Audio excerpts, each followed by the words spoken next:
For most of my life, I believed motivation was the missing piece.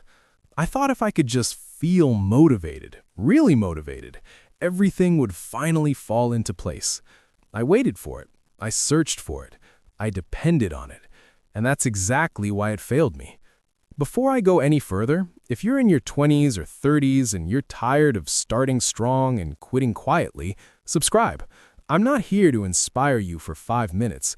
I'm here to explain why inspiration never lasted for me and how that mistake shaped my entire life. I'm 70 years old now, and I can tell you this with painful clarity. Motivation is unreliable. It comes and goes. It shows up when things are easy and disappears the moment things get boring, uncomfortable, or slow. In my 20s, I didn't know that. I thought successful people were just more motivated than me. I thought once I found my purpose, motivation would stay. So I waited.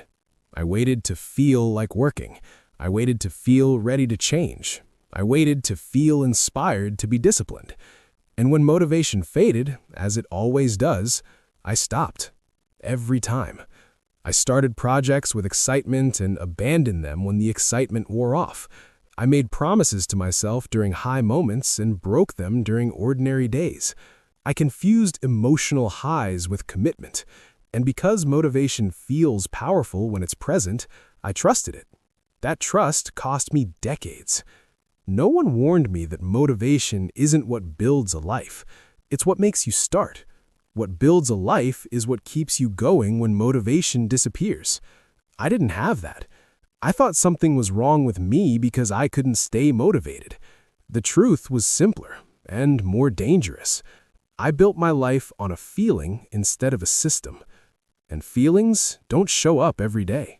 Motivation didn't just fail me, it trained me to quit. Every time I waited for motivation, I gave myself permission to stop when it disappeared. That pattern repeated so often it became my default response to discomfort.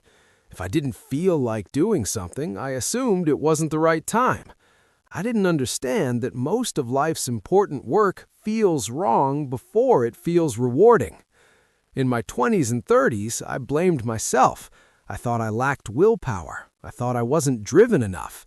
So I looked for more motivation. Books, speeches, quotes, videos. They worked for a day, sometimes a week. Then reality returned, and so did my excuses. I kept refilling inspiration instead of building discipline.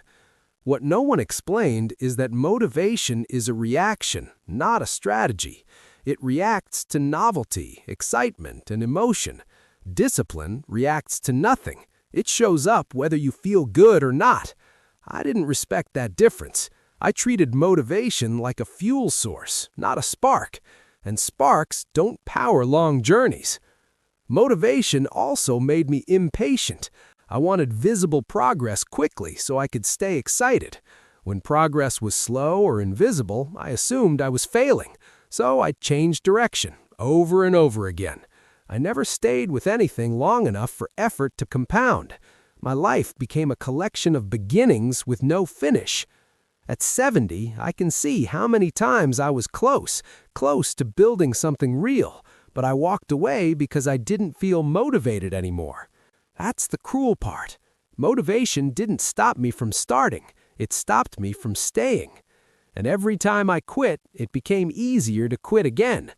Motivation didn't fail me once. It failed me repeatedly because I kept putting it in a position it was never meant to hold. I asked it to carry my future. That was my mistake. I didn't build habits. I built emotional cycles. When I felt inspired, I worked hard. When that feeling faded, I stopped completely. That pattern trained me to associate action with emotion instead of identity. I became someone who acts when he feels like it, and that identity follows you everywhere. The dangerous part is how reasonable it all sounds. I'll start when I'm motivated. I don't want to force it. I'll do better when I feel ready. I told myself those things for years. They protected my comfort while quietly stealing my time. Every delay felt logical. Every pause felt justified. And slowly, my standards lowered to match my behavior. I also misunderstood what successful people were doing. I thought they had endless motivation. What they actually had was structure. They didn't ask themselves how they felt before acting. They decided in advance what they would do, then they did it whether they felt like it or not. I admired their consistency without understanding its source.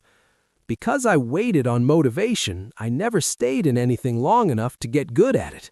Skills require repetition. Growth requires boredom. Confidence requires evidence. I quit before evidence could form. And when you quit early enough, you can always tell yourself you could have succeeded. That's how ego survives and how potential dies. At 70, I can tell you this. Relying on motivation is a subtle way of avoiding responsibility. It allows you to delay without admitting you're afraid. I wasn't lazy. I was unwilling to build systems that would force me to show up on my worst days.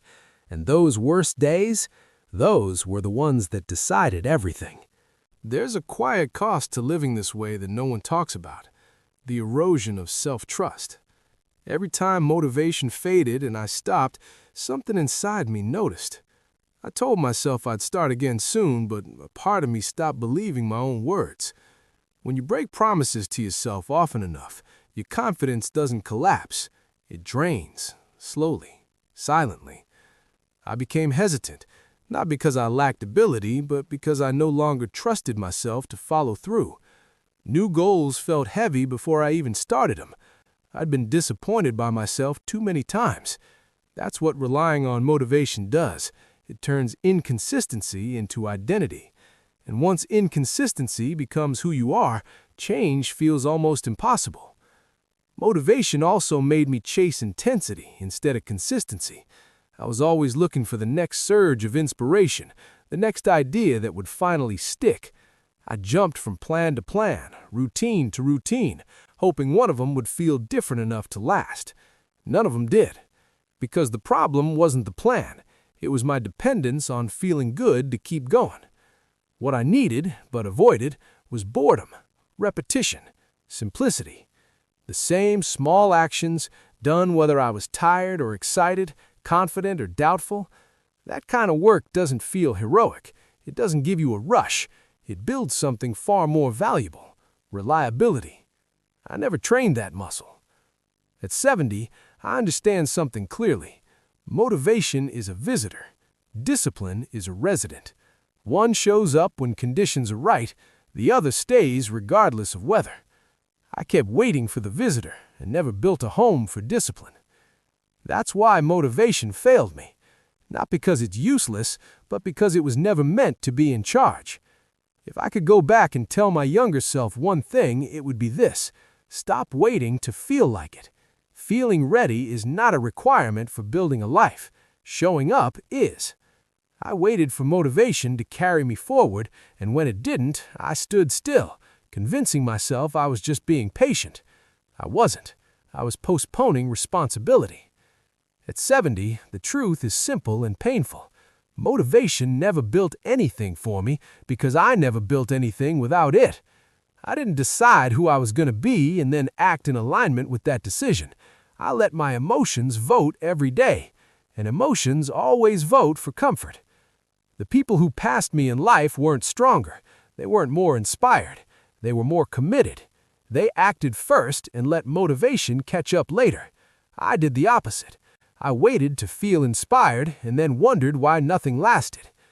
Here's what no one told me early enough. Discipline doesn't make life smaller, it makes it possible. Structure doesn't trap you, it frees you from depending on moods. When you decide in advance what you do on good days and bad days, progress becomes inevitable. I never made those decisions. I kept things optional, and optional effort leads to optional results. So, if you're young and you feel stuck, stop asking yourself how to get motivated. Ask yourself what you're willing to do even when motivation is gone. Build your life around that answer. Make small promises and keep them. Not when you feel inspired, but especially when you don't. Motivation didn't fail me because it disappeared. It failed me because I trusted it. You don't have to make that mistake.